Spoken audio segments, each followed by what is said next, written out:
Hey everyone, welcome back. We're diving into some really fascinating stuff today. The whole idea of art and history and how they intersect, all through the lens of Cree wisdom. And what's so interesting about this is how art can be this unexpected battleground for whose stories we tell, whose voices get amplified. Right, exactly. Like, think about it. We all walk by murals, sculptures all the time, but how often do we actually stop and think, okay, what are the mythologies, the underlying stories this art is presenting? And by mythologies, we're not talking about, just ancient myths and legends, but the core beliefs, the narratives that shape a society's whole worldview. And Dwayne Donald, he's our main source today, argues that these beliefs, they really come to life. They play out in these controversies over public art. Hmm, that's fascinating. Okay, so let's get right into it then with our first piece, what we're calling our first artifact. The Grandin mural up in Edmonton, which I understand caused quite a stir. It absolutely did. On the surface, it seemed pretty straightforward, right? It was meant to celebrate the contributions of French Canadians to the Canadian West, especially through missionary work and settlement. But I'm guessing that didn't sit well with everyone, especially given, well, Canada's complex history with Indigenous communities. You're absolutely right. You see, the mural, it ignited this huge controversy because it seemed to celebrate a very specific narrative, that of colonization, while kind of glossing over, even ignoring, the really painful legacy of residential schools and the displacement of Indigenous peoples. It's Oh. like one very clear example of how a single story, one perspective, can be so hurtful, so exclusive. Yeah, it's like two totally different films playing on the same screen, right? Yeah, And tragically, so often, it's the Indigenous perspective that gets muted, pushed to the side. exactly. And that's where this crucial idea of ethical relationality comes in, this idea that Donald keeps bringing up. He points us towards two really important Cree concepts, wicihitowin and wahkohtowin. Okay, so wicihitowin first. Maybe break that down a bit. Sounds a little intimidating. It's all about nurturing respectful relationships, and not just between individuals, but within a whole community. Think about that feeling you get when you're truly heard, truly valued in a conversation. That's wicihitowin in action. I love that. It's like creating these spaces where everyone feels seen, where their experiences are honored. Okay, so then how does wahkohtowin fit into all of this? So wahkohtowin takes that idea even further. It's about expanding that circle of kinship to include all beings, not just humans, animals, plants, the land itself. It's a very powerful concept that really challenges us to reconsider our place in the world, to recognize our interconnectedness with every living thing. Wow, that's really something. So then how do those concepts, wishitoan and wahkohtowin, how do they tie back to this controversy with the Grandin mural? Well, Donald uses this really striking quote from someone responding to the mural, and it just perfectly captures that feeling of being excluded. Hmm. They talk about prayer, this one. Maybe they don't like us Indians. Mm. Amiswachimwaskikan 3 only for them now. Yeah. You could feel the pain, the frustration in those words. It really is heartbreaking, and it just goes to show how dominant narratives, those narratives often reflected in public art, can perpetuate harm, erase the experiences of entire communities. Exactly. And, this isn't just like a one-off issue with this one mural in Edmonton.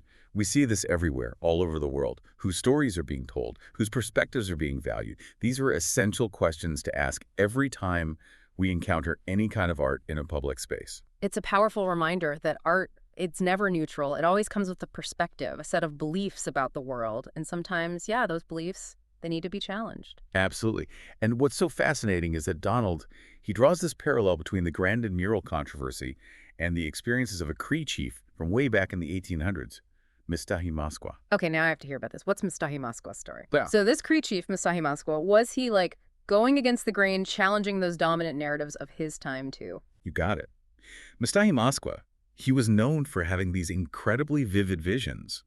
Visions that actually foretold the arrival of newcomers and, well, a pretty bleak future for his people. Hmm. Can you imagine having that kind of foresight?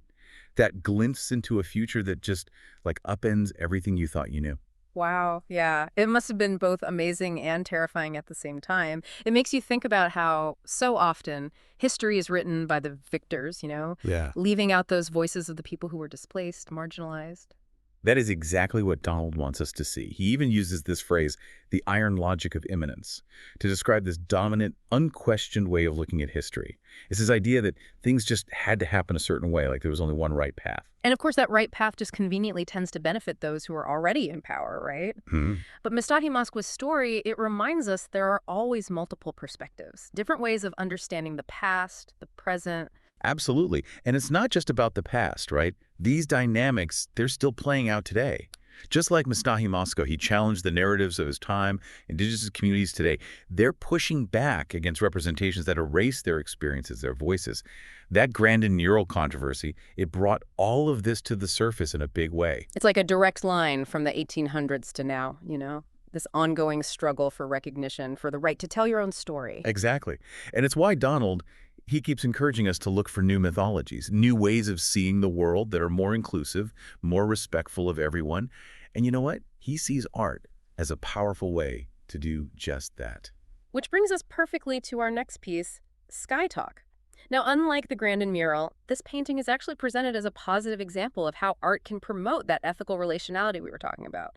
So what can you tell us about Sky Talk? What makes it so unique? Sky Talk is this really incredible collaboration.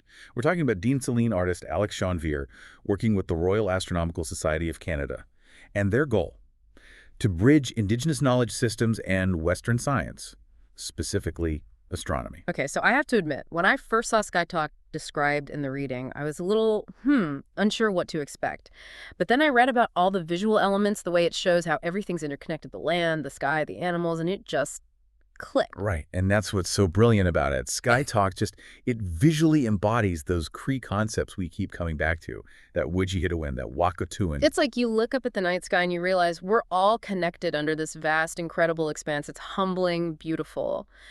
But I'm wondering, how does it actually promote ethical relationality in a practical sense? I mean, it's gorgeous, don't get me wrong, but how does it translate into action? Well, think back to those anonymous responses that Donald includes in the reading. One person said, that Janvier from Cold Lake. Maybe it's for wicihitowin? Wakapowin, good relation. That Janvier, he make a good prayer for us. It shows how art can be this bridge between totally different ways of understanding the world.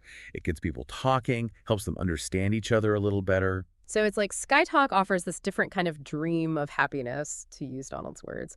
A dream where we actually do recognize our interconnectedness with all living things, and then, importantly, we act on it. And crucially, it doesn't shy away from complexity. It doesn't pretend there's this one easy answer, one narrative that everyone will agree with.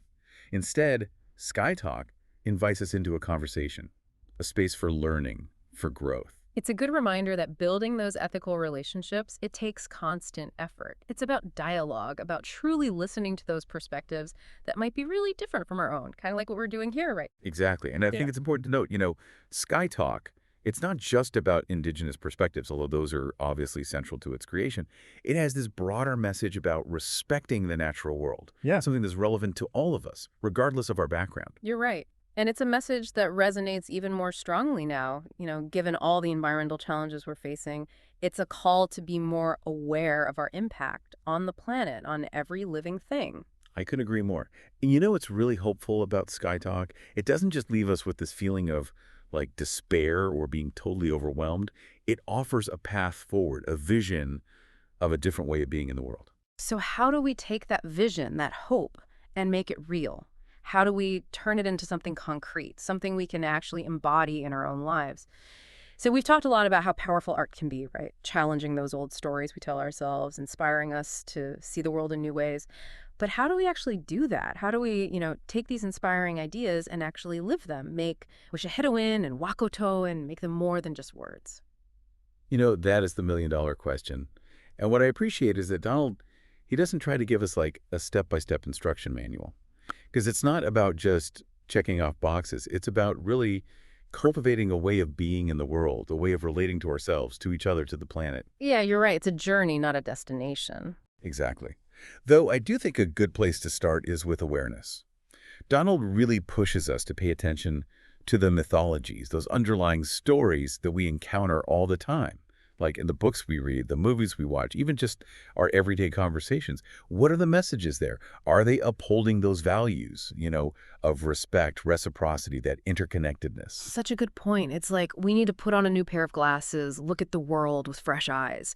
And maybe that's where art like Sky Talk, maybe that's where it can be so powerful, so transformative. It helps us see those hidden mythologies more clearly so that we can choose. Do we hold on to them? Do we challenge them? What feels right to us? Exactly. Because here's the thing, and it's so easy to forget this. Ethical relationality, it's not some abstract idea. It's about how we treat that cashier at the grocery store, how we show up for a friend who's going through a tough time. It's about, how we interact with the natural world, even in small everyday ways. I love that. And, I'm thinking about our listeners right now. Some of them might be feeling a little overwhelmed, right? Like, okay, this is all amazing, but where do I even begin? What would you say to them? What's like one small step they could take, even today, to start embodying these ideas? I would encourage them to think about the spaces they inhabit every day, right? Their homes, their workplaces, their communities. What are those dominant narratives, those stories that are kind of playing out there? Are they inclusive? Do they reflect those values, that wicihitowin, that wahkohtowin that we've been discussing? And if not, then what? What's one small thing someone could do to, I don't know, to shift the narrative just a little bit? Yeah, it could be as simple as, I don't know, striking up a conversation with a coworker about a piece of art that really moved them, or maybe making the effort to learn more about the indigenous history of their local area, little things like that. Those are such great practical examples. It reminds us that even these little acts of awareness, of engagement, they really can make a difference. Absolutely. If we've learned anything from the Grand Mural and Sky Talk, it's that art, it has this incredible power to spark those conversations, to challenge us to think differently about the world and our place in it. So well said. As we wrap up this deep dive, we're going to leave you with this final thought-provoking question. It's one that Donald poses in his work, and it's really stayed with me. What mythologies, what dreams of happiness can lead us toward a future where wicihitowin and wahkohtowin are more than just words, where they're lived experiences woven into the very fabric of who we are?